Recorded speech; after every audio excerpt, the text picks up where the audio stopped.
Welcome to Construction Genius. My guest today is Alex Jarbo. He's a short term rental developer and manager, born and raised in Detroit, Michigan. He served in the Marine Corps for 4.5 years, where he was stationed in Washington, D.C., a part of the Marine Corps Honor Guard. He left the Marine Corps at 22 years old to pursue his career as a real estate professional. He is the founder and CEO of Sargon Investments and has a goal of developing 650 cabins in the next 3 years. He holds an MBA with a concentration in real estate development and is currently finishing a doctorate in business with a concentration in leadership. He's also the host of the YouTube channel Alex Builds, where he teaches the ins and outs of short-term development and management. And you might be saying, wait a minute, Eric, why are we talking short-term rentals on Construction Genius? There is one simple reason. You might have some cash burning a hole in your pocket at the moment as the owner or leader of a successful construction business. Stock market as of September 2022, date of recording, is not so hot, and you may be thinking about how to deploy some of your hard-earned wealth. Short-term rentals may be an option for you. I'm interested in talking to Alex because of his perspective on running short-term rentals and building wealth through that particular vehicle. I think he'll have some tremendous insights that you'll find useful. We also dive a little bit into his Marine Corps story and what he learned from being part of the Honor Guard, specifically about staying in the moment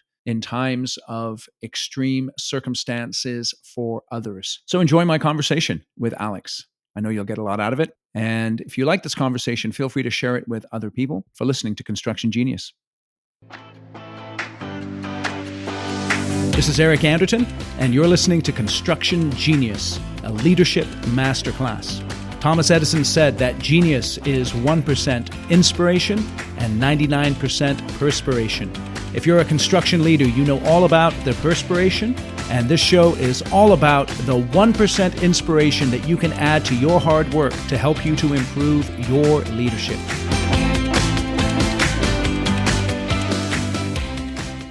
Alex, welcome to Construction Genius. Oh, thanks for having me on, man. You know, it's interesting. I was checking out your bio, and you started off life as a Marine Corps enlistee. Is that right? As far as your career? Tell us a little bit about that. Yeah, so I served 4.5 years in the Marine Corps. I was a part of the Marine Corps Honor Guard, so I was mainly stationed. I was an infantryman by trade, but I was selected to go to Washington, D.C. to be a part of their Honor Guard there. And then they decided that's usually a 2-year duty station, but they decided to keep me for 4 years. I was in charge of any type of dignitary, any type of anything that would come to the United States. Traveling with the presidents, we would come essentially like greet. I didn't travel with that detail, but that's essentially what we did. Handled all the funerals at like Arlington Cemetery. I was in charge of the 21 gun salute team by my last couple of years while I was there. Just a really humbling experience that was. I probably did 350 funerals, just stood guard at, or 21 gun salute by the time I got out of the Marine Corps. Last 8 months of my enlistment, I sort of decided I didn't want to re-enlist, so I started looking at different avenues, whether it be real estate, stock market, crypto. Real estate really caught my attention just in general, just because I enjoyed the investing in real estate. I enjoyed the control over real estate compared to some of the other asset classes. So I joined a flipping mentorship while I was still in the Marine Corps. What I realized was the person that was in charge of that flipping mentorship, all their long-term wealth was tied into short-term rentals. So they would flip, and then they would essentially use that excess capital to invest in short-term rentals. This is back in 2015 and 16. But I got him on a call, and I asked him different questions regarding how to choose a market and how to choose a good short-term rental. He helped me decide on the market that I'm currently in, which is Asheville, North Carolina. I do want to go back just real quick. So the Honor Guard process, what was it about you that qualified you to participate in the Honor Guard? You had to be a certain height. I know that's one. And two, you had to be willing to do it. So they would pull you straight from infantry school. Like they would interview you. So What's the height, by the way? I think it doesn't exist anymore. At the time, it was 6'1", 5'11", 6'1". It's just like if you look at the ranks, because we used to do all the Friday night parades and stuff as well in DC. Which for anyone who doesn't know what that is, the Marine Barracks Washington parades it's like 5,000 people every Friday in the center of DC. It's really cool. I think they're free as well, but just to maintain the ranks and the order, it just made sense to keep and I think there was a height limit as well of like 6'7" or something, just to keep everyone pretty uniform. But you also had to be willing to do it, because a lot of guys, some guys were voluntold, like, okay, yeah, we'll take your opinion into consideration, but we want to take you. You had to sort of be willing to do it as well, because a lot of guys just wanted to go to the operating forces and deploy and do their own thing. So I guess those were the two biggest things. Okay, interesting. And what would you say is the number one thing that you took out of the experience? It's difficult to boil it down into one thing, but I would say the biggest thing is just the importance of having good mentors in your life, just strong people to help you. I just understood the importance of having a structure in your life. So, like, some sort of, I mean, the military is the definition of structure. Everything is structured to a point where it's almost like negative, but having some sort of, especially with being your own, like if you're on your own or being a business owner, some people talk about like financial freedom, but a lot of times, I mean, it's difficult to motivate yourself. And with having a structure in your life or some sort of structure that you adhere to, whether it be a schedule for your day, that's, you can lean on that structure if you're not motivated or if you're just like not, I guess the structure's just been super helpful. That's what I took from the military. What about just the fact that you attended so many funerals? Did it become just routine for you? Was there any aspect of that that brought a sort of sobriety to your life or an understanding of the significance of death or anything like that? I'm just curious. Yeah, no, I mean, that's, I've never been asked that before. I think it almost like made you, because yeah, it got to a point. Hope I'm not offending anyone by saying this, because again, I've never been asked this before, but it did get to a point where like you catch yourself. So it wasn't like we lived like went on about our days, but you catch yourself where it's like some days, like if you're on the 21 Gun Salute team and it's like you're a week to do the funerals at Arlington. Some days you would do like 5 funerals in a day. It's very difficult to just not get caught up in that. Okay, this is just another funeral, but so with that being said, it's like you almost have to catch yourself like every single funeral and like live in the moment and understand that this is it can be such a pivotal moment in a lot of people's lives, especially if there's kids, grandchildren at the funerals. Like they will remember this for the rest of their lives. So that's why it was like understanding that and sort of living, I guess, living in that moment and just understanding the importance of that. I've never really actually thought about how that sort of translated to what I do today, but I guess taking it one day at a time would be really important, like in terms of like what I need to focus on today to help me get through this week, this month, and my goals and stuff. It's interesting though when you think about how you were playing a sort of a part in a ceremony, and if you're not careful, it can become sort of rote. And like you said, because it's so unique for the obviously the families participating, there is an intentional grounding of yourself that you probably had to go through in order to stay in that moment. Yeah, no, absolutely. Okay, so you got out of the Marine Corps. So you go to a flipping workshop, right? So, as soon as you say flipping workshop, I'm thinking, you're sitting at home watching TV at night and Shark Tank is on, and then the flipping workshop commercial Yeah, comes yeah. on, and So you know what I'm it was, saying? yeah. I mean, it wasn't necessarily like an infomercial, but it was like, I mean, obviously, I saw the stuff online, like through like some free content. I learned a lot in that world because that, I mean, I just like learning about different real estate assets in general. So like, I try to read up different like self storage, multifamily, single family, everything. Because they're, at the end of the day, it's just numbers. There's different ways of evaluating different types of properties, but those things bleed into each other. So understanding different real estate classes has been very, very helpful in what I do. Again, just want to go back. So prior to getting to the Marine Corps, were you thinking Marine Corps and then something else? Were you thinking I'm going to get into business for myself? Did you have that mindset as a child? Not as a child, but definitely out of the Marine Corps. I never thought I was actually gonna go to college. I don't know. I thought I was gonna stay in the Marine Corps for like retire 20 years and retire. I didn't leave the Marine Corps because I hated it, and I think that's a lot of people will leave the military because they like despise it, and it wasn't necessarily grass is greener on the other side type thing. It was just more. I felt like I wanted to do more. So when I got out, on top of starting everything, like I got my undergrad in business, I have an MBA in real estate development, and then I'm finishing up a doctorate here in business. But I just wanted to go to school and just do my own thing. And with that being said, when I say my own thing, like I had a plan. Like a lot of people say I just want to do my own thing. And it's just like that doesn't mean I live day to day. Like there was a plan there of I wanted to get into short-term rentals. I just didn't know what that was going to look like. So let's just walk through that. Why BA, MBA, doctorate? Why are you doing that? Yeah, we're getting deep here, man, which I love it. That was honestly to just fill my schedule initially because I went from working 70, 90 hours a week to essentially nothing. And I forgot who, I must have been one of the, like one of the senior Marines or someone that had recently got it out that was like, find either a hobby or something to keep you busy initially if you don't have like a job or something lined up.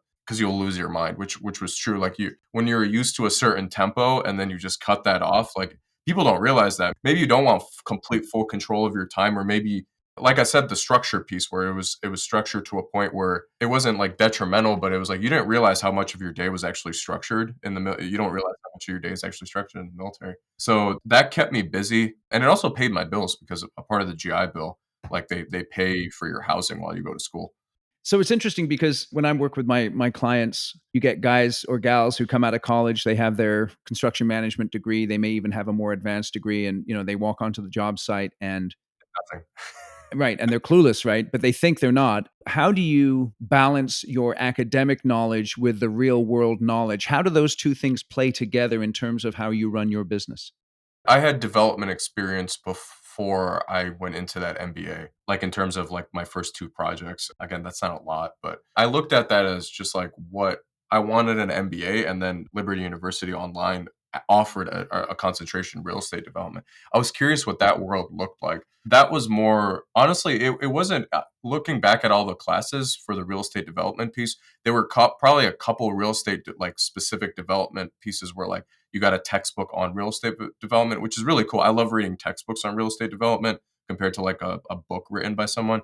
It's way more technical. Like Okay. it's way, And way you're more comfortable technical. in that world. You like that sort of data. You Yeah. have to. I mean, you have to understand your numbers in construction for sure. But honestly, the MBA in real estate development was more of a real estate financial analysis degree, which like how do you value a property outside of just how to put the like how to read a budget or whatever. That was super helpful. Outside of the multifamily books I read, I learned a lot about like internal rate of returns and IRRs and stuff that like the novice real estate investor doesn't really get into, like net present values, future present values, all that fun stuff. Take us a little deeper dive here. We've this idea of short-term rental. I know many of the guys and gals who are listening to the show, they run construction companies, they make good money, they have perhaps excess income, stock market's not looking so hot right now, et cetera, et cetera. Why short-term rentals versus long-term rentals? We can get on the good and the bad of that, but the reason why I got into short-term rentals over long-term rentals was just the cash flows. I mean, for example, this property I'm about to talk about was built prior to COVID, but we've built properties after COVID. My very first property was an A-frame, 800 square foot. It was just what I could afford at that time.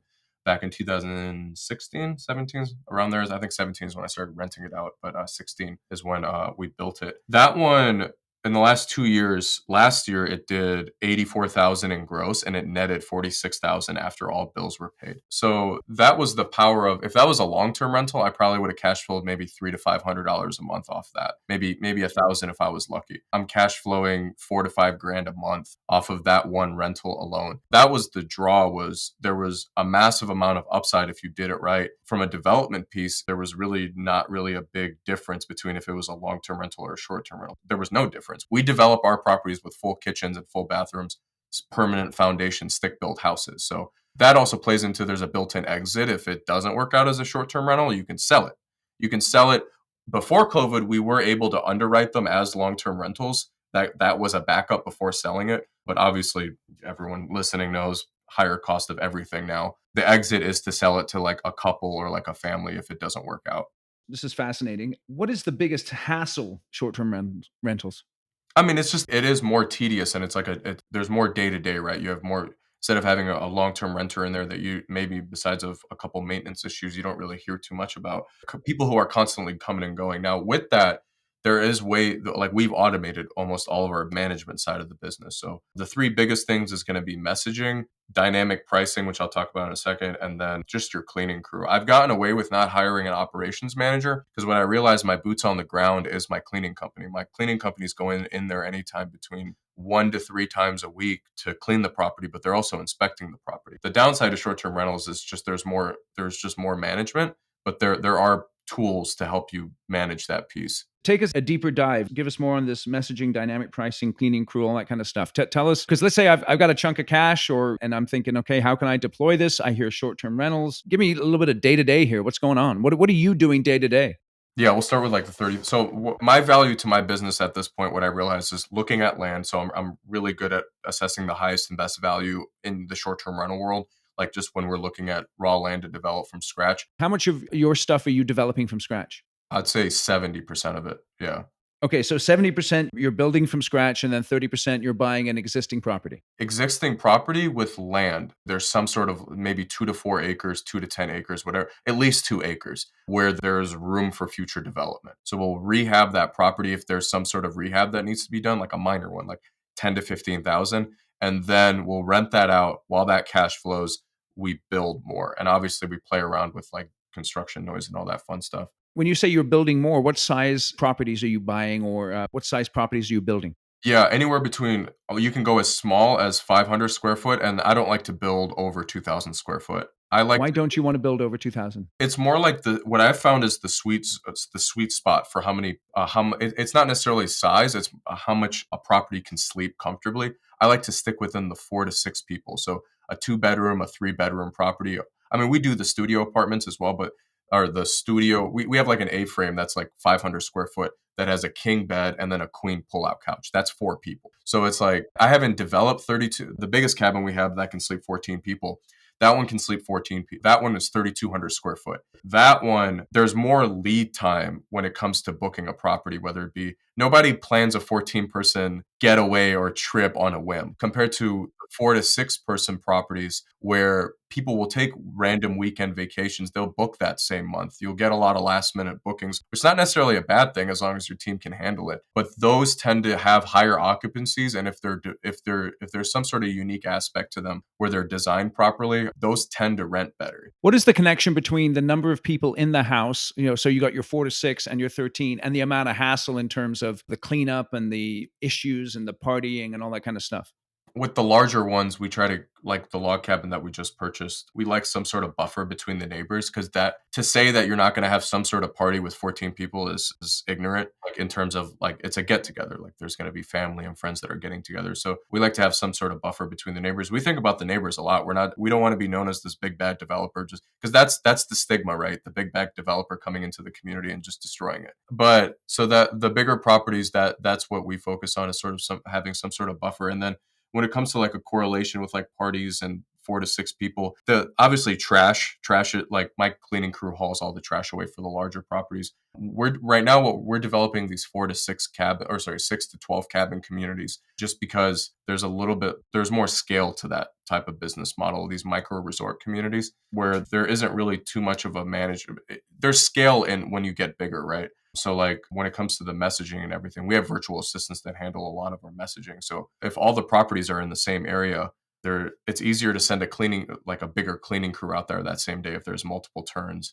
Same thing with messaging. The VA understands the area a little better if they're all clustered in the same area. So just right now, how many properties are under your control? Yeah, we have 14, and then we're developing 24. Okay, and what's your goal in terms of what's the long-term goal? Yeah, so I mean, we have I have some pretty lofty goals of doing 650 units in the next 3 years, and the way we're doing that is, like, right now we're getting under contract with two log cabin court communities. One of them has 10 acres attached to it that we can develop. It has 7 cabins on it that we can develop another 10 on. So that's how I plan on getting to those bigger goals. Is purchasing already built properties on a pretty large scale and then developing more on them. Okay, so short-term rentals. Let's say I get myself a short-term rental. Now, there's a couple of things here. I'm hearing that you're building you're renting in resort areas. Am I hearing that correctly because of the cabin aspect of it? Yeah, cabin aspect. I always like to tell people that these little pockets, though, like, it's not, you don't have to go out and find a brand new market. I recommend starting in your backyard, but when I say in your backyard, it doesn't mean like in your same city. It might be, but I like to say that there's always an area that in where you live where people like to take an extended weekend vacation or even a weekend vacation. That's where I recommend starting at, is that. So I get started, and obviously the default for a lot of people is Airbnb, VRBO. What are your thoughts on that? How do you handle all of that kind of stuff? So yeah, no, phenomenal question. So the up until probably a year and a half ago, I was exclusively just on Airbnb, and then I switched over to VRBO where I was on both of them. And what I realized in the last year and a half is, just through my, like, own coaching and teaching other students as well, is that Airbnb and VRBO should just be looked at as a marketing arm of your business. Now, when you're first starting, it's fine to just be on Airbnb and VRBO to get those reviews, cut your teeth a little bit and understand the management fees if you're managing them yourself. But if you're looking to do bigger communities or bigger projects, or if you're looking to build a bigger portfolio, I'd recommend really focusing on treating it as a business compared to just your property living on Airbnb, right? So that, with that being said, that means building out a direct booking platform, start to bring in your own business. And the quickest way to do that is, there's a company out there called StayFi. What they sell is it's a little disc that plugs into the back of your router. It creates a landing page for your guest. I actually just wrote a Bigger Pockets article on this. It creates a landing page for your guest where they have to input their email address to get access to the internet. So we capture all the guest emails that come through our properties. So the guest will come from Airbnb and VRBO. We'll capture the email and then we remarket to them and then push them to our own direct booking site. That's one way to do it. That's the quickest way to do it. And there's nothing, I just saw some comments on my Bigger Pockets article saying it's illegal to do that. It's illegal to take the guest off the platform if they're trying to book with you initially. I've read the terms. Someone tried to quote them at me. There's nothing wrong with taking them off of the platform after it. I mean, the argument can be made that, but I mean, there's thousands of people doing that now. And I mean, there's not really a way for Airbnb to catch that. And no guest has ever complained. We've hosted over 400 people this year. There's no guest that's ever complained about having to input their email address. What is the advantage of just staying on Airbnb or VRBO, if any? Just the systems, like you don't have to worry about building out your own platform or anything. I mean, that's the biggest advantage is that you're looking for eyeballs. You're looking for places to put your property that has a lot of eyeballs, and Airbnb is number one on that. I'm not knocking Airbnb and VRBO at all, but it's just like you have to understand when you do that, Airbnb controls your business. If something goes wrong that's out of your control at your property, maybe with a guest, and a lot of times they will side on the guest side. And it's like you have no control over that in terms of like if they decide to take your property off Airbnb, which I've seen happen to a lot of hosts. What's an example of Airbnb siding with the guests? Here's a really good example that I'm happy that you asked that. So a year ago, I would say, because it happened during leaf season, October. So about a year ago, I had and leaf seasons are is our busiest season. We can charge double or triple rents, Just and people are tell us where you're at, so we appreciate the yeah, leaf season. Asheville, North Carolina. So Lots of foliage leaves season. in Asheville. Yeah, pretty leaves, right? I had a guest come through. They had booked, I think, 4 nights, and our rate was like $400 a night. So I had already known that that guest was probably going to be a little bit more high maintenance just based off the questions they were asking Yeah, or the right. amount of questions they were asking. And so they checked. We know when the guest checks in based off of we use like electronic locks that track when the specific codes are entered and blah blah blah. Hmm. They checked in at 3:30, and then I got like a notification from Airbnb and also a message from the guest that essentially they got their refunded, and that like they're leaving the property. And essentially what happened was the guest had said that they walked in and the whole place was a complete mess. Like there was like dishes everywhere, the sheets weren't redone, the biggest thing was there was dog hair everywhere, where it's like there was dog hair on the sheets. The lady had said she was pregnant, so she was like very sensitive to that, like the smell. And then she like had thrown up and blah blah blah. So I was very very worried about that because my cleaning crew at that time had never missed a cleaning period. So I called the manager of the cleaning company. They manage close to 100 properties now for just cleaning. And I had her go out there because the guest wasn't there anymore. And she had said, she called me and she was like, they stayed here. They brought a dog with them. So we have one camera that's always facing the driveway. You're allowed to do that just to monitor if like parties or anything are happening. But for stuff like that. And we checked it and the guest had brought a dog with them. And I think I don't allow for one night guests. I have a minimum of 2 nights in all my properties. That deters parties. So I think Is that that was the a way reason to you do get that? around. Is it the one night just deters parties? The 2 nights instead of one? What I've realized is a lot of times, I'd say maybe 40 to 50% of the time, some guests are coming in at night. Like they'll check in at 9, 10 p.m. and then they have to check out at 11. So it's like they already don't have a good experience. A lot of my bad reviews honestly come from one night guests. And it's not their fault. It's they're staying in the property less than 10 hours. So I think that was one way they got around the one night booking thing. And then they got their entire stay refunded. They also cooked a meal on the property. So they checked in at 3 p.m. and checked out at 11. They probably stayed at a hotel that was really close to that property. But what came from that was they called Airbnb and complained essentially of what they lied about, which is what I just said. And they refunded them. They took away something called a superhost status, which is what my company had. And then they also blacklisted my property. They blacklisted my property until I had everything figured out with them, essentially telling them that the guest lied. And that is where some other stuff had happened, some smaller stuff, and I'd seen it with hosts. But that is where I really started to think about direct bookings. Is like I put 12 months from finding the land to closing on the land to developing it to furnishing it myself. The very first one, I didn't respect I put 12 to 14 months into it. I didn't respect the fact that like a company can control my property over something that I didn't even do. Yep. And I say that I don't want anyone to be scared and be like, oh my God, no, that's a horror story based off of close to 1,000 guests we've had so far. Yeah, but it happens, and you're in that position. So that's one of the things where people are like, okay, I got this cash. and you're talking short-term rentals. Do I want the hassle? All those kinds of things. So how do I get started in short-term rentals? If I've got, if I want to try it out, I want to dip my toe in the water. Is it dip your toe in the water kind of thing? Or is it plunge all in? Because if you don't plunge all in, you're not going to get it right. Well, give us something on that. So when you're purchasing a property, make sure there's something unique about it. I think unique markets, and if you have not a unique market, if you have some sort of market where people are traveling to, stack it with some sort of unique property. When I say unique property, it's going to be different everywhere depending on where you are in the country, even internationally. Log cabins in the woods tend to do very well. That's sort of like picturesque, especially I've seen that unique properties are a little bit less seasonal. Like on top of a seasonal market, the unique properties tend to be a little bit less seasonal as well, because I like to say Instagrammable properties. People, yeah, that's social media right now. People are posting. They want to you want your guests to be proud of where they're staying at, and if they're posting it on social media, that's killer. So that, I mean, that's free marketing right there too. So that's what I like pushing people towards, is some sort of unique aspect. Now, if you're purchasing a property and you don't want to develop, or maybe you just want to, I guess, dip your toes. When I say dip your toes in the water, when you say dip your toes in the water, I just like to say that your exit is selling the property. If you're developing it, Yeah. your exit is selling a property, because I mean, there's still an inventory shortage. I think there's going to be an inventory shortage for the next couple of years, because it's going to take some time for that to catch up. It's getting better, but you can always just sell the property if it doesn't work out. But the unique properties, the property becomes an experience in itself during the slow season. And then during the high season, the market becomes the attraction. So there's a little bit of a Say that seasonality. again. Say that again. During the slow season, the property can become the property becomes the attraction. It becomes the experience in itself.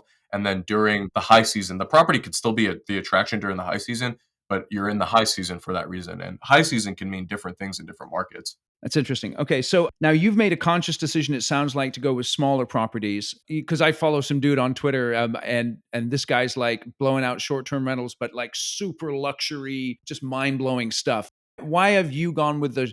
You've told me already with the number of people. Is that the main reason why you've gone with the smaller properties over the larger? For some reason, the numbers don't correlate. If you have a property that sleeps six people, and a property that sleeps 12 people, what I've seen, at least, maybe it's market specific, but I haven't seen a direct correlation as you can charge twice as much for that property. That's the reason I think 4 to 6 is that sweet spot, is like there's some sort of barrier, maybe starting at like 100 to 150 a night, and then going from there depending on where you are in the season. But yeah, that's why I do that, because there isn't a direct correlation between the larger properties and the smaller ones. And also with the luxury stuff, because we don't go crazy premium finishes on everything. We sort of rely on the structure, whether it be a log cabin, A-frame, cottage, chalet type of property, to sort of speak for itself compared to the finishes. Honestly, the guest doesn't care if you have a standing seam roof compared to a corrugated roof. Like, they really don't care. I know if you're looking at it as a How do you GC, know that? How do you know they don't care?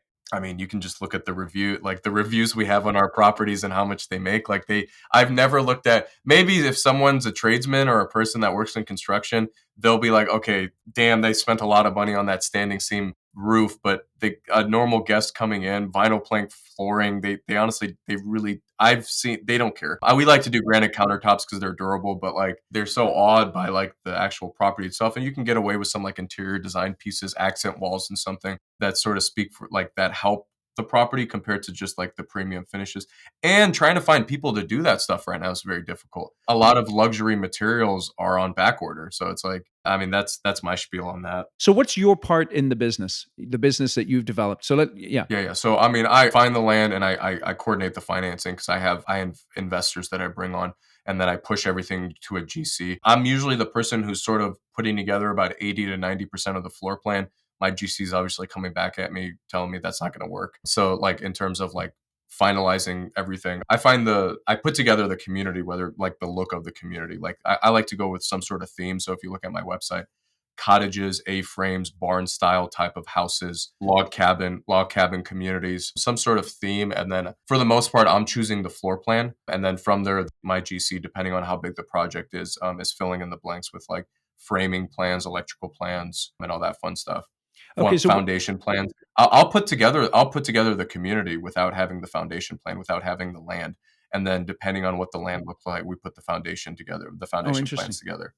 So what if I've tried short-term rentals and I failed miserably? It's like I some guy drives Uber for 2 weeks and it sucks, and so he stops. But I know this is not quite the same thing. But I've got myself a short-term rental, been on Airbnb, and Alex has got 3 horror stories. I've got 12. What can I do to maybe reset, or what do I need to focus on there? So the days of like just purchasing any type of property and throwing it onto Airbnb and it cash flowing like crazy, I think those days are gone, especially with higher interest rates now. So you really have to you need to ask yourself, can I furnish it properly for it to be appealing to guests? But two, is there something unique either in the land, the property itself, that is there's some sort of draw to the property, to even the land? Like if you have mountain views or whatever, if there is there a draw to the property? So that's number one. And then number two, I'll tell you from list, if say you just developed a property or you just purchased an awesome property that you've done your analysis on and blah blah blah. I think it's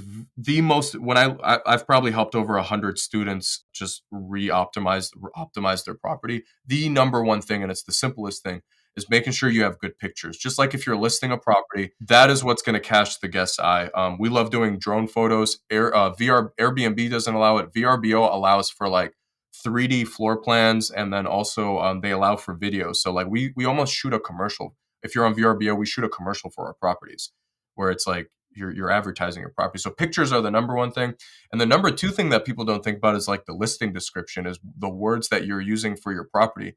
VRBO and Airbnb at the end of the day are just search engines. They have a search bar. So there's ways to optimize. There's SEO parameters that you can follow to help you optimize a property better. So those are the two biggest things when it comes to the management piece, is good pictures, and then optimizing for SEO for Airbnb and VRBO. I use Fiverr for that. I don't write my own listing descriptions. There's people out there that can write them for you for like 100, 150 bucks, where they'll write your captions to your pictures and everything, and it's optimized for the specific website. Okay, so tell us a little bit more. Obviously, you're developing your own properties, Alex. But what else are you doing that can help people listening and may want to get into short-term rentals? Yeah, so I recently I spent the last 6 months putting together on and off a short term rental development course. It's over 120 videos. There's group coaching in there, there's templates, checklists, there's furnishing checklists of like what I use item by item. I essentially took like a construction checklist and created a furnishing checklist. So that's a big thing that's in there of all of my properties. There's workbooks where you can follow along with the videos. I take you from A to Z. So like I think a huge benefit to your audience is you guys are going to understand maybe the first couple sections already, because you guys are going to understand some sort of the development process already. And then there's also 3 sections at the very end. There's 10 sections total, but there's 3 sections at the end that dive into management. So it's like, okay, I understand how to develop a unique property or whatever, but I don't know how to manage it. So there's a management piece in that as well. So we're Again, talking there's A to Z as far as short-term rentals are concerned. Everything's included. I tried to create a course that I would yes, I tried to create a course that I wish I had when I started 6 years ago. I did it yesterday, like, it's also become a hub for me because I'm using these templates every day. Like, the templates and everything that I teach, like, I'm using these checklists every day in my business. Excellent. That's excellent. So if people want to get more information, learn more about the course, how can they get hold of you, Alex? The easiest way to do it is just go on my personal site, which is alexjarbo.com, alexjarbo.com. If you want to go directly to the presentation, the video that sells the course, that's going to be bdbstrmasterclass.com, or I'm sure it'll be included in the show notes. But honestly, the quickest way to do it is just to go to my personal site. Excellent, excellent, Alex. So we'll put that link in the show notes. You've been very generous with your time. Let's just end it with 3 action items. What are 3 action items I should take immediately if I want to get into short-term rentals? Yeah, number one is understanding that access to the property is can be just as important as the property itself. So you got to think of the whole guest experience. So like working with a real estate agent, I recommend working with a land agent like that specifically deals in selling and purchasing land for their sellers and buyers. So that's number one, is understanding that the guest experience starts with the drive to your property. So making sure that your guest isn't going 30 minutes up a gravel road to get to your property. So that's number one. Number two is just hopping onto Airbnb and just looking at what the Airbnb recently redesigned their website, and here in the last 3 months, they showcase the most unique properties in the area. So that's a very quick way to figure out what's unique to your market. Is just putting in the address to your market or like your city and then seeing what comes up. And then number 3, honestly, would just be just really just doing your research on just how to manage a property. There's a lot of really good free resources out there, like on just short-term rental management in general. Bigger Pockets has really stepped up their game with that. That was one of the reasons they brought me on as a blogger. Last question. You're in Asheville, North Carolina. If I'm out there, what's the one restaurant I've got to hit? Gosh, yeah, that's phenomenal. It's a surprisingly, for how small it is, a really good foodie city. It's a restaurant on a property. You have to go to the Grove Park Inn. The Grove Park Inn and the Sunset Terrace, those are primo. Like, that's sort of like a hidden gem in the city. Everyone knows the Biltmore Estate, the biggest privately owned house in the country, but people don't know about the Grove Park Inn, which is a beautiful hotel Okay, that has Grove a lot Park of. Inn and the Sunset Terrace at the Grove Park Inn. Yes, yeah, yep, Excellent. yep. Excellent. Alex, you've been very generous with your time and your insights. I appreciate you joining us here on Construction Genius. I appreciate you, sir. Thank you for having me on. Awesome.